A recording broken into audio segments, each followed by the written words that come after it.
ఆయన గారు నమస్తే నాగేశ్వర్ గారు. నమస్తే అండి. మావోయిస్ట్ పార్టీకి మధ్యకాలంలో చాలా ఎదురుదెబ్బలు తగిలాయి సార్. చాలా మంది వందల మంది ఎన్కౌంటర్లలో చనిపోయిన పరిస్థితి. 2026 మార్చి 31 నాటికి నక్సల్స్ రహిత భారత్ అంటూ ఉన్నారు అమిత్ షా.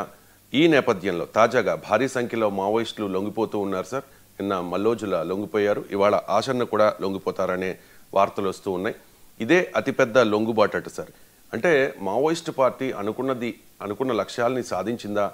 లొంగిపోవడం అంటే ఓటమిని అంగీకరించినట్టేనా? ఏమంటారు సార్? మావోయిస్ట్ పార్టీ లొంగిపోవడం లేదు కదా, నాయకులు లొంగిపోతున్నారు. మనకు ఆ రెండు మధ్య తేడా ఉంది కదా.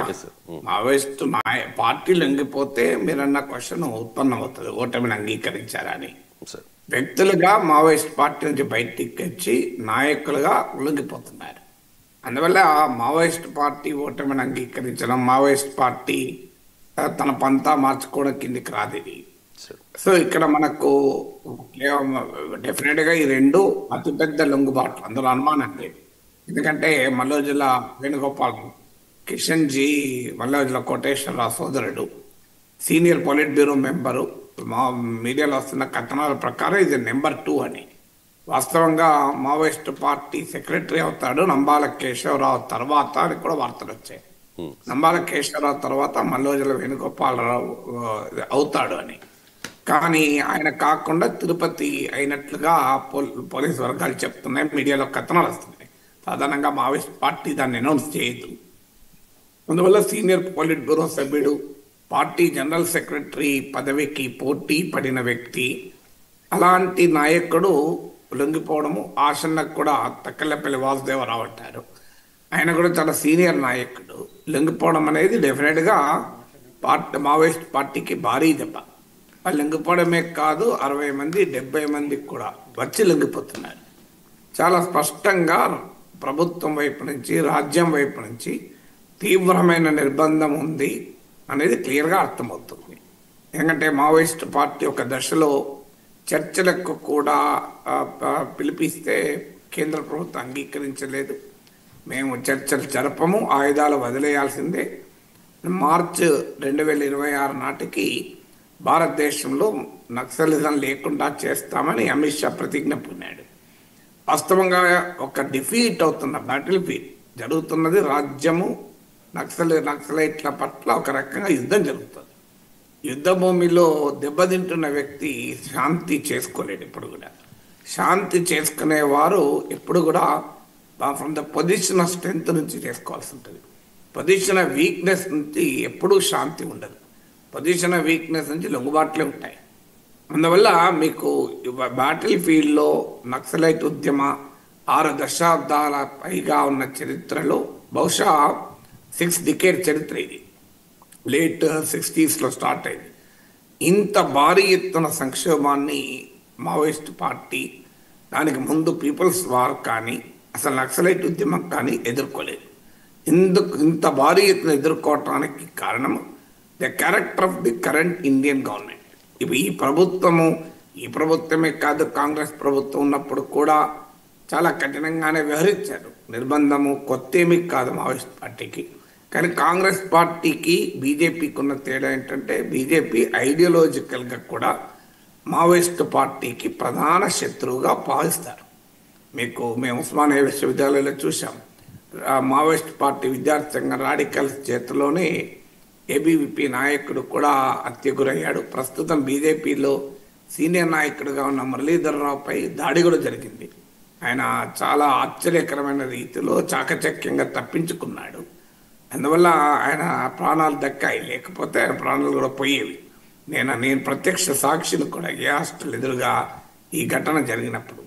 సో అందువల్ల మావోయిస్ట్ పార్టీకి బీజేపీకి మధ్య ఉన్న సైద్ధాంతికమైనటువంటి అంశం కూడా మనం గమనంలోకి తీసుకోవాలి. అందువల్ల ప్రస్తుత ప్రభుత్వం ఐడియాలజికలీ కమిటెడ్, మావోయిస్టులను నక్సలైట్లను లేకుండా చేయాలని. మీకు బీజేపీకి ప్రధాన శత్రువుగా కాంగ్రెస్ కనిపించిన, Congress is only A political rival, శత్రువు కాదు. కానీ ప్రధాన శత్రువు వామపక్షాలు, లెఫ్ట్ పార్టీస్, అందులో లెఫ్ట్ ఎక్స్ట్రీమిస్ట్గా చెప్పబడే నక్సలైట్ పార్టీలు, మావోయిస్ట్ పార్టీ. అందువల్ల కేంద్ర ప్రభుత్వం అంగీకరించడానికి సిద్ధపడలే. బహుశా కాంగ్రెస్ ప్రభుత్వమే కేంద్రంలో ఉండి ఉంటే మావోయిస్ట్ పార్టీ చర్చలకు ఇచ్చిన ఆఫర్ను ఉపయోగించుకునేవారు. ఇది రైటా రాంగా అనే విశ్లేషణలకు నేను వెళ్ళడం లేదు. నేను గతంలో కూడా చెప్పాను, చర్చలకు మావోయిస్ట్ పార్టీ ముందుకు వచ్చినప్పుడు ప్రభుత్వం దాన్ని అవకాశంగా తీసుకోవాల్సి ఉండేది. కానీ ఎందుకు తీసుకోలేదనడానికి పూర్వరంగాన్ని చెప్తున్నాను. సో అందువల్ల బ్యాటిల్ ఫీల్డ్లో వీక్ కావడము, బీజేపీ ప్రభుత్వానికి ఉన్న స్వభావము, సైద్ధాంతిక స్వభావము రీత్యా ఎట్టి పరిస్థితుల్లో నక్సలిజాన్ని అంతం చేయాలనే లక్ష్యంతో అనూహ్యమైన నిర్బంధాన్ని విధించారు. దాంతో మావోయిస్ట్ పార్టీ అడుగు ముందుకు వేయలేని పరిస్థితి. దీనికి తోడు సమాజంలో వచ్చిన మార్పులు, సామాజిక ఆర్థిక మార్పులు, ఒకనాటి దోపిడీ, ఒకనాటి పీడన, ఒకనాటి పెత్తందారీతనం, భూస్వామ్యము ఇప్పుడు లేవు. ఇప్పుడు ఆధునిక రూపాల్లో దోపిడీ జరగవచ్చు, మోడర్న్ ఫార్మ్స్ ఆఫ్ ఎక్స్‌ప్లాయిటేషన్ ఉండవచ్చు, కానీ ఒకప్పట్లాగా కాదు. అందువల్ల మావోయిస్ట్ పార్టీ రాజ్యం అంటే ఏంటి, విప్లవ దశ అంటే ఏమిటి, ఇలాంటి అంశాలపైన మావోయిస్ట్ పార్టీ వేసిన అంచనాలన్నీ తప్పని తేలిపోతున్నాయి. ఇంకా భారతదేశంలో వ్యవసాయ విప్లవం ద్వారా సాధిస్తాం, సాయుధ తిరుగుబాటు ద్వారా సాధిస్తాం, భారతదేశంలో అధికారంలో ఉన్నది దళారీ బూర్జువా వర్గం, కాంప్రడార్ బూర్జువా అంటారంటే కేవలం ఈ దేశాన్ని సామ్రాజ్యవాదులకు అప్పజెప్పేటువంటి రాజ్య వ్యవస్థ అని. ఇవన్నీ కూడా తప్పని తేలాయి. ఎందుకంటే మార్క్స్ లెనిన్లు కూడా పార్లమెంటరీ పంతాను పూర్తిగా వద్దం లేదు. నీకు ఎంగెల్స్ రాసిన రచనలు, Karl Marx introduction to class struggles in France కానీ, లెనిన్ రాసినటువంటి left wing extremism and infantile disorder అని, సో ఈ రాసినటువంటి పుస్తకాల్లో కూడా పదే పదే చెప్పారు, ఒక విప్లవ పార్టీ నినాదాలు ప్రజల మూడ్ను బట్టి ఉండాలి అని. ప్రజలు విప్లవ మూడ్లో లేనప్పుడు విప్లవ నినాదాలు ఇచ్చి పోరాట పద్ధతులను ఎంచుకుంటే ఇలాగే జరుగుతుంది. అందువల్ల మావోయిస్ట్ పార్టీ ఎత్తుగడలు, వ్యూహాలు కూడా విఫలమయ్యాయని స్పష్టంగా అర్థమవుతుంది కూడా. అయినా మావోయిస్ట్ పార్టీలో ఒక పెద్ద వర్గం ఇదే పంతాను అనుసరిస్తామని. వాస్తవంగా నక్సలైట్ పార్టీలు 1960sలో పశ్చిమ బెంగాల్లోని నక్సల్బరీలో మొదలైంది. ఈ వామపక్ష తీవ్రవాదం చారు మజుందార్ నాయకత్వంలో ఇండివిజువల్ అనిహిలేషన్, వ్యక్తిగత హింసావాదం ఆధారంగా ఇది మొదలైంది. ఆ తర్వాత శ్రీకాకుళం సాయుధ పోరాటంగా, ఉత్తర తెలంగాణ, మహారాష్ట్ర, ఛత్తీస్గఢ్ బార్డర్లో, దండకారణ్య ప్రాంతంలో, అక్కడి నుంచి నేపాల్ వరకు రెడ్ కారిడార్ ఇలా విస్తరిస్తూ వచ్చింది. సో ఈ ప్రస్థానంలో మనము చూస్తే క్లియర్గా అర్థమయ్యేది ఏంటంటే, ఒకప్పటి రాజకీయ పరిస్థితులు ఇప్పుడు లేవు. సో ఒకప్పట్లాగా మీకు సమాజము లేదు, కనెక్టివిటీ పెరిగింది, ఇన్ఫ్రాస్ట్రక్చర్ పెరిగింది, మావోయిస్టుల హైడౌట్స్ నిలబెట్టుకోవడం కష్టమవుతుంది. ఒకప్పుడు మావోయిస్టులకు ఉన్నట్టు అర్బన్ సపోర్ట్ లేదు.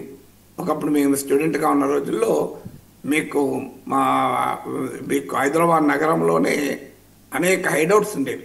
ఎందుకంటే పౌర హక్కుల ఉద్యమాలు, ప్రజాస్వామిక ఉద్యమాలు, కవులు, రచయితల ఉద్యమాలు, విద్యార్థి ఉద్యమాలు ఇవన్నీ బలంగా ఉండేవి. అందువల్ల ఏమవుతుందంటే మావోయిస్టులకు సేఫ్ ప్యాసేజ్కి ఉపయోగపడేది, మావోయిస్టుల కార్యకలాపాలకు ఈ అర్బన్ సెంటర్స్ ఉపయోగపడేవి. అందువల్ల ఈ అర్బన్ సెంటర్స్ను కూడా కోల్పోతూ వచ్చారు. ఇది నేను చెప్పడమే కాదు, పోలీసులు అడపాదడప మావోయిస్ట్ లిటరేచర్ను వాళ్ళు దాడుల సమయంలో పట్టుకుంటారు. దాంట్లో మావోయిస్ట్ పార్టీ అంగీకరించిన అంశాలే చెప్తున్నాను. దాంతోపాటు ట్రిగర్ హ్యాపీ నక్సలైట్స్ పెరిగారు.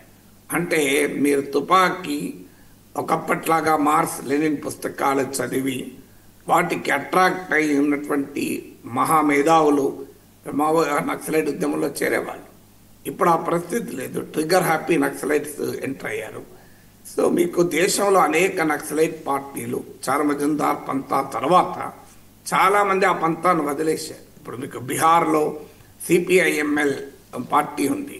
మీకు వాళ్ళు బీహార్ అసెంబ్లీ ఎన్నికల్లో మహాగఠబంధన్లో భాగంగా పోటీ చేస్తున్నారు.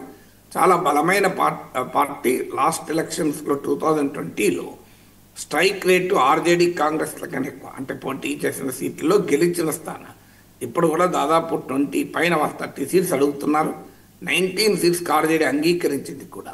సో అందువల్ల మావోయిస్ట్ పార్టీ ఈ అనుభవాలను దృష్టిలో పెట్టుకొని ఈ సాయుధ పంతాను వదలాలి. ఎందుకంటే మనకు నేపాల్ అనుభవం చూసాం, శ్రీలంక అనుభవం చూసాం. నేపాల్లో అయితే మావోయిస్ట్ పార్టీ ఒక 10 ఏళ్ల పాటు గ్రామీణ నేపాల్లో రాజ్యం వెళ్ళింది. ఎవరు ఎంటర్ కూడా కాలేకపోయారు. మీకు ఎల్టీటీ శ్రీలంకలో అది వామపక్ష స్వభావం లేకపోవచ్చు, కానీ నీకు ఎల్టీటీఈకి మావోయిస్ట్ పార్టీ కన్నా కూడా బలమైనటువంటి వ్యవస్థలు ఉండేవి. వాళ్ళ సొంత నావీ ఉండేది, సొంత కమ్యూనికేషన్ వ్యవస్థ ఉండేది. శ్రీలంక రాజ్య వ్యవస్థ భారతదేశ రాజ్య వ్యవస్థ అంత బలమైనది కూడా కాదు. ఇప్పుడు మీకు శ్రీలంక ప్రెసిడెంట్ ఉన్నాడు అనురగ్ కుమార్ దిశనాయక్ అని, జనతా విముక్తి పెరమన అని ఈ పార్టీ పేరు. ఇది ఒకప్పుడు ఇలాగే రోహణ విజయవీర నాయకత్వంలో సాయుధ పోరాటం జరిపిన పార్టీ. 2 సార్లు సాయుధ పోరాటాలు జరిపి పెద్ద ఎత్తున క్యాడర్ను కోల్పోయారు. తర్వాత అది సింబలి అతివాద పార్టీగా మారి తర్వాత మళ్ళీ రూపాంతరం చెంది ఇప్పుడు అనురగ్ కుమార్ దిశనాయక్ నాయకత్వంలో శ్రీలంకలో అధికారంలోకి వచ్చారు. ఇప్పటికీ కూడా అనురగ్ కుమార్ దిశనాయక్ శ్రీలంక ప్రెసిడెంట్ ఆఫీస్ ముందు మార్క్స్, ఎంగెల్స్, లెనిన్ల బొమ్మలు ఉంటాయి. సుత్తి కొడవలి గుర్తు కూడా ఉంటుంది, ప్రపంచ కార్మిక వర్గ గుర్తు. సో అందువల్ల ఈ పరిణామాలన్నీ అనుభవంలో చూశాక మావోయిస్ట్ పార్టీ వాస్తవంగా తన పంతాను వదిలి పార్లమెంటరీ రాజకీయాల పంతాను జనజీవన స్రవంతిలో కలవాలి. ఎందుకంటే మార్క్సిస్ట్ సిద్ధాంతకర్తలు కూడా దాన్ని ఏమీ కాదనలేదు. నీకు curl Marx introduction to class struggle in ఫ్రాన్స్లో ఫ్రెడరిక్ ఎంగెల్సే చెప్తారు, అలాగే విఐ లెనిన్ కూడా చెప్తారు. ఏమంటారు? విప్లవ నినాదాలు, విప్లవం ప్రజల మూడు భిన్నంగా ఉండకూడదు అని. రెవల్యూషనరీ కండిషన్స్ లేకుండా, ప్రజల్లో రెవల్యూషనరీ మూడ్ లేకుండా రెవల్యూషనరీ స్లోగన్స్ ఉండకూడదు అని చెప్తారు. పార్లమెంటుకు పోటీ చేయడం ద్వారా కమ్యూనిస్టుల బలమెంత, దోపిడీ పాలక వర్గాల బలమెంత అర్థం చేసుకోవటానికి ఉపయోగపడుతుంది. తమ విధానాలకు పాలకవర్గ విధానాలకు మధ్య ఉన్న తేడాను ప్రజలకు వివరించడానికి ఉపయోగపడుతుంది అన్నారు. కానీ మావోయిస్ట్ పార్టీ పార్లమెంట్లో పందుడుదొడ్లు, పార్లమెంటరీ పంతా అనేది రివిజనిస్ట్ పంతా అనే దశకు వెళ్ళారు. సో అందువల్ల ఐడియాలజికల్గా మావోయిస్ట్ పార్టీ అనుసరించిన ఎత్తుగడలు, వ్యూహము, సైద్ధాంతిక దృక్పథము తప్పని తెలిపింది. టాక్టికల్గా బ్యాటిల్ ఫీల్డ్లో నిలవలేరు అని కూడా తెలిపింది. అలాంటి సమయంలో మావోయిస్ట్ పార్టీలో సహజంగానే చర్చ మొదలైంది. ఒక వర్గం సాయుధ పంతాను వదలాలి, సాయుధ అని అభిప్రాయానికి వచ్చినట్టుగా వార్తలు కూడా వచ్చాయి. అందులో కీలకమైన వ్యక్తి మల్లోజుల వేణుగోపాల్. ఇతన్ని పేరిట మీకు లేఖ విడుదలైంది కూడా. ఆ తర్వాత ఆ లేఖ నిజమా అబద్ధమా అనే చర్చ కూడా జరిగింది. మావోయిస్ట్ పార్టీ సాయుధ పంతాను వదలదలుచుకుందని. తర్వాత మావోయిస్ట్ పార్టీ అధికారికంగా ఇచ్చినటువంటి ప్రకటనలో అలాంటిది ఏమీ లేదు, మా సాయుధ పంతాకు కట్టుబడి ఉన్నాం అని ప్రకటన చేసింది. అంటే దీన్ని బట్టి అర్థమయ్యేది ఏంటి అంటే మావోయిస్ట్ పార్టీలోనే ఇప్పుడు నేను చెప్పిన పరిణామాల నేపథ్యంలో ఒక పెద్ద ఐడియాలజికల్ డివైడ్ వచ్చినట్టు కనబడుతుంది. ఎందుకంటే పార్టీ జనరల్ సెక్రటరీ నంబాల కేశవరావునే కాపాడుకోలేకపోయారు. పార్టీ పొలిట్ బ్యూరో సెంట్రల్ కమిటీలో చాలామంది చనిపోయారు.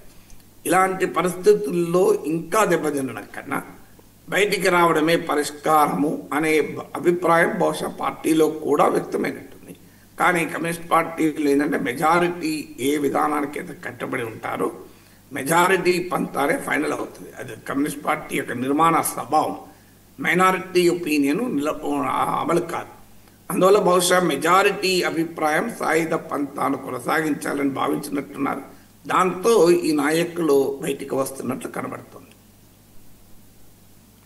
ఇక రేవంత్ కేబినెట్లో ఉన్న మంత్రుల మధ్య వివాదాలు కొనసాగుతూనే